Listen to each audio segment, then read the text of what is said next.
Praise the lord. ప్రభువైన యేసు నామములో అందరికీ వందనాలు. యేసే మాటను ఈ కార్యక్రమాన్ని వీక్షించడానికి ప్రేమతో నేను మిమ్మల్ని ఆహ్వానిస్తున్నాను.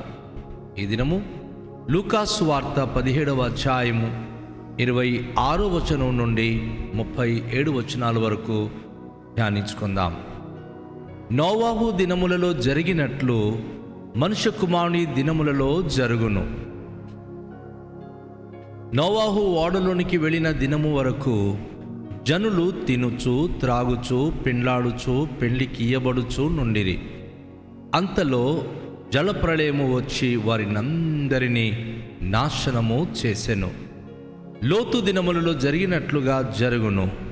జనులు తినుచు త్రాగుచు కొనుచు అమ్ముచు నాటుచు నారు నాటుచు ఇండ్లు కట్టుచు నుండిరి. అయితే లోతు సొదొము విడిచిపోయిన దినమున ఆకాశం నుండి అగ్ని గంధకములు కురిసి వారినందరినీ నాశనము చేసెను. ఆ ప్రకారమే మనుష్య కుమారుడు ప్రత్యక్షమగు దినమున జరుగును. ఆ దినమున మిద్దె మీద ఉండువాడు ఇంట ఉండు తన సామగ్రిని తీసుకొని పోవుటకు దిగకూడదు. అలాగే పొలములో ఉండువాడును తిరిగి రాకూడదు. లోతు భార్యను జ్ఞాపకము చేసుకొనుడి. తన ప్రాణమును రక్షించుకొనగోరువాడు దాన్ని పోగొట్టుకొనును. దాన్ని పోగొట్టుకొనువాడు దానిని సజీవముగా కాపాడుకొనును. ఆ రాత్రి ఇద్దరొక్క మంచము మీద ఉందురు. వారిలో ఒకరు కొనిపోబడును, ఒకడు విడిచిపెట్టబడును. ఇద్దరు స్త్రీలు ఒక తిరుగలి విసురుచుందురు. ఒకతే కొనిపోబడును, ఒకతే విడిచిపెట్టబడునునని. శిష్యులు, ప్రభువా, ఇది ఎక్కడ జరుగునునని ఆయనను అడిగినందుకు ఆయన, పీనుగు ఎక్కడున్నదో అక్కడ గద్దలును పోగా ఉన్నని వారితో చెప్పెను. ప్రియ దేవునికి బిడ్డలారా, ప్రభు రాకడలో ఉన్న చాలా భయంకరమైన ఒక సంఘటన యేసు ప్రభువారు మనకు తెలియచేస్తూ దాని ముందు జరిగే ఆనవాళ్ళు, నోవాహు గురించి, నోవాహు దినాల్లో ఏమి జరిగిందో, లోతు దినాల్లో ఏమి జరిగిందో ఆయన మనకు వివరంగా తెలియచేస్తున్నాడు.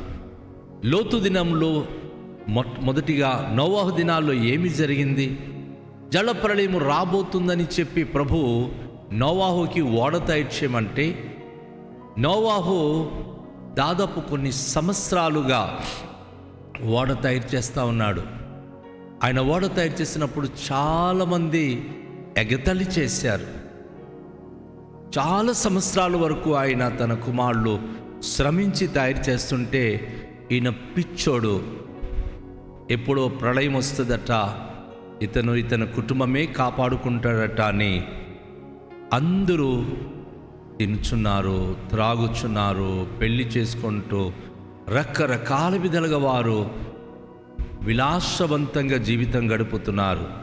కానీ నోవాహు మాత్రము తన కుమారులు కోడళ్ళు వారిద్దరు భార్యాభర్తలు రాత్రింపగలు శ్రమించి ప్రభు వారికి చెప్పిన ఓడ తయారు చేసే పని విషయంలో నిమగ్నమై ఉన్నారు.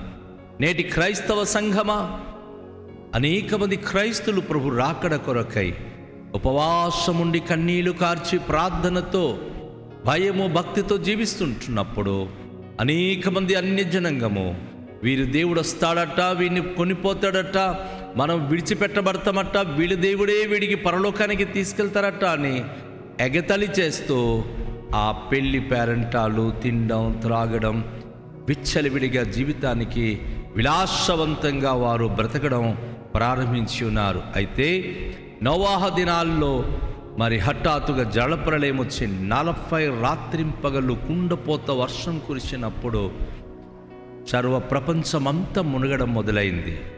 స్వయాన దేవుడే ఆ ఓడకు తలుపు మూసినప్పుడు జనులు వచ్చి తలుపు బాదుతూ ఓడ దగ్గరికి వచ్చి అరుస్తూ ఉన్నారు. కానీ దేవుడు మూసిన తలుపు ఎవరు తెరవలేరు. ఈరోజు నా ప్రియ సోదరి సహోదరుడా, యేసే మాట వింటున్న నీవు జాగ్రత్త పడి యేసే స్వరాన్ని విని నువ్వు నమ్ముతావా? దేవుడు తయారు చేసిన ఓడ అయిన దేవుని మందిరంలో ప్రవేశించి నీవు నీ కుటుంబము నోవాహు వలె విశ్వాసంతో జీవిస్తారా? రక్షించబడతారు. ప్రభువారు లోతు గురించి కూడా తెలియచేస్తున్నాడు. లోతు దినాల్లో కూడాను చాలామంది ఎలా అయితే ఉన్నారో ఈరోజు కూడా అలాగే ఉంది. రాకడలు కూడా అలాగే జరుగుతుంది. జనులు తినుచు, త్రాగుచు, కొనుచు, అమ్ముచు, నారు నాటుచు, ఇండ్లు కట్టుకొనుచు ఉన్నారు. వారు ఊహించని పరిస్థితుల్లో తాము విచ్చలవిడి జీవితం జీవిస్తున్నప్పుడు హఠాత్తుగా ప్రభు దూత వెళ్ళి సొదొమ గొమొర పట్టణము నుండి లోతును తన కుటుంబాన్ని బయటికి వెలుపలకి లాగివేసి ఆకాశం నుంచి అగ్ని గంధకములు ఆ పట్టణం మీద కురిపించినప్పుడు నాశనమైంది. రేపు ప్రపంచ స్థితి కూడా అలాగే జరగబోతుందని ప్రభు ఈ వాక్యం ద్వారా మనకు తెలియచేస్తూ ఉన్నాడు. అందరూ తినుచున్నారు, త్రాగుతున్నారు, ఫ్లాట్ చేస్తున్నారు, అమ్మకాలు, కొనడాలు, విచ్చలవిడిగా విలాసవంతమైన జీవితాలు జీవిస్తున్నారు. ఎవరైతే ప్రభు కొరకు జీవిస్తున్నారో ప్రభు వారికి చేయి పట్టి నాశనకరమైన లోకం నుంచి వారికి వెలుపలికి తీసుకొచ్చినప్పుడు, నా దేవుని ప్రియ బిడ్డలారా, లోతు దినాల్లో ఎంతమంది సర్వనాశనం అయిపోయారు? ఆ నాశనకర గుంపులోనూ ఉంటావా?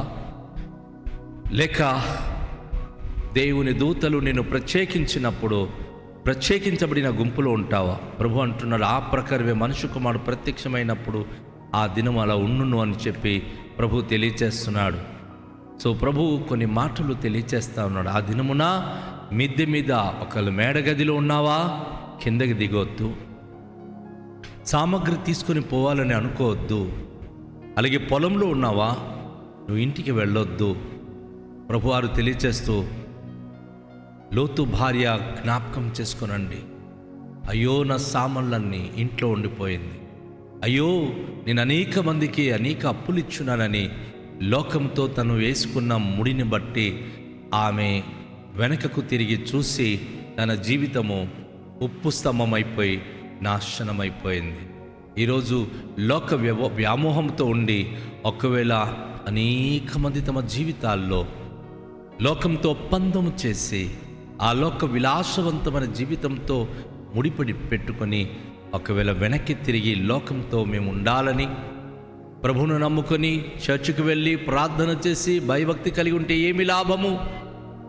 మా తోటివారు ఎంతో ఆనందంగా లోకంలో జీవిస్తున్నారు, వారితో మేము సంతోషంగా జీవిస్తాం, వారిలా మేము జీవిస్తాం.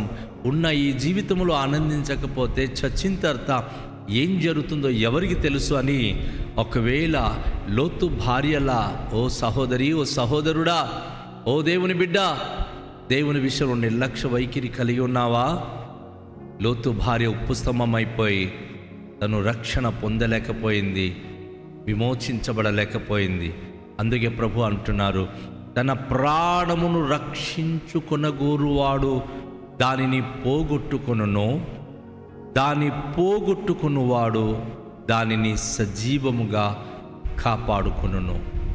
దీని అర్థం ఏమిటి అంటే, ఎవరైనా సరే దేవుని సన్నిధి కంటే తన ప్రాణాన్ని రక్షించుకొని దేవుని దగ్గరికి వెళ్ళడం కంటే ఇదే మాకు మేలు అనే ఒకవేళ కనుక తను ప్రయత్నాలు చేస్తే దాన్ని పోగొట్టుకుంటాడు. ఎందుకంటే ఈ ప్రాణము దేవుడు పెట్టిన దీపం. దేవుడు ఎప్పుడు దానిని ఆర్పేస్తాడో తెలియదు. దేవుడు ఇచ్చిన ఈ దీపము, దేవుడిచ్చిన ఈ ప్రాణము, దేవుని కొరకు నువ్వు ఎప్పుడైతే త్యాగము చేస్తావో, ఈ లోకము ఎంత శ్రమలు పాలు చేసినా, ఎంత బాధించినా, నువ్వు ప్రభు కొరకే త్యాగము చేసి జీవించినప్పుడు దాన్ని సజీవంగా నువ్వు కాపాడుకుంటావు. అదేవిధంగా ప్రభువారు చెప్తా ఉన్నారు, ఇద్దరు వ్యక్తులు మంచం మీద పడుకుని ఉంటారు, వారిలో ఒకరు కొనిపోబడతారు, ఒకరు విడిచిపెట్టబడతారు. ఏంటి దీని అర్థం? విశ్వాసి అయిన వ్యక్తి, అవిశ్వాసి అయిన వ్యక్తి, అది భార్యాభర్తలే కావచ్చు, అన్నదమ్ములే కావచ్చు, అక్క చెల్లెలే కావచ్చు, బంధుమిత్రులే కావచ్చు.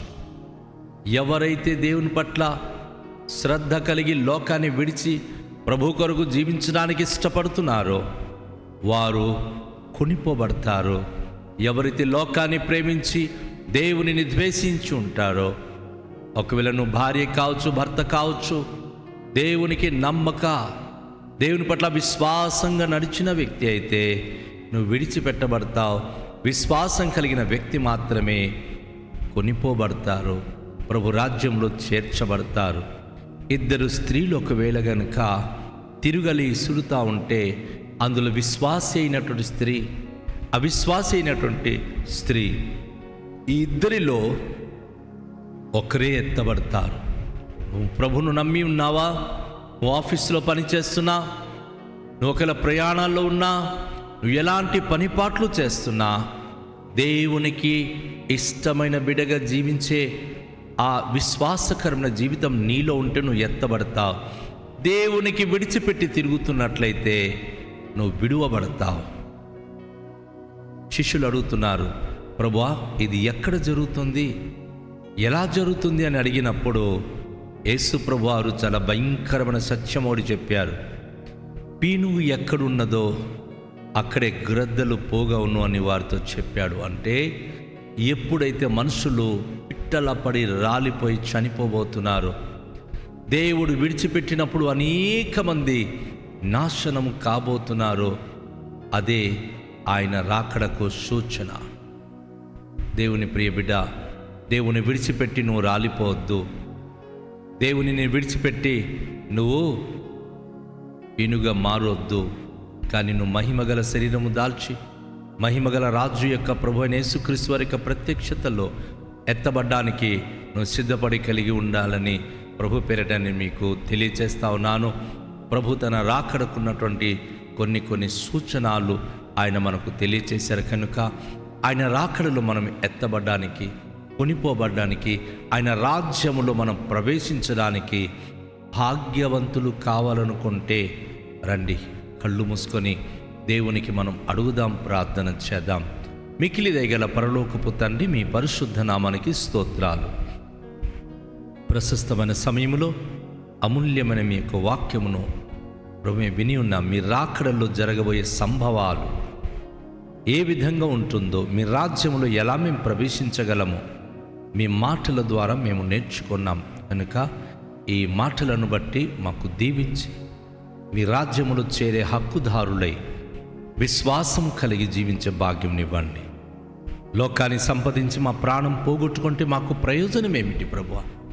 కనుక మీరు మాకు కావాలి, మేము మిమ్మును సంపాదించాలి, మీ రాజ్యములో మేము ప్రభువా మీతో పాటు ప్రభునైనా ప్రవేశించాలి. అట్టి భాగ్యవంతులుగా కృప చూపించుమని ఈ ఉదయకాల సమయంలో మీ రాజ్యానికి ఎవ్వరు దూరం కాక అందరూ మీ రాజ్య సంబంధులుగా, నీతిమంతులుగా ప్రభువా మీ మహిమ కొరకు జీవించే భాగ్యవంతులుగా కృప చూపించుమని యేసు నామములో ప్రార్థిస్తున్నాము తండ్రి, ఆమేన్.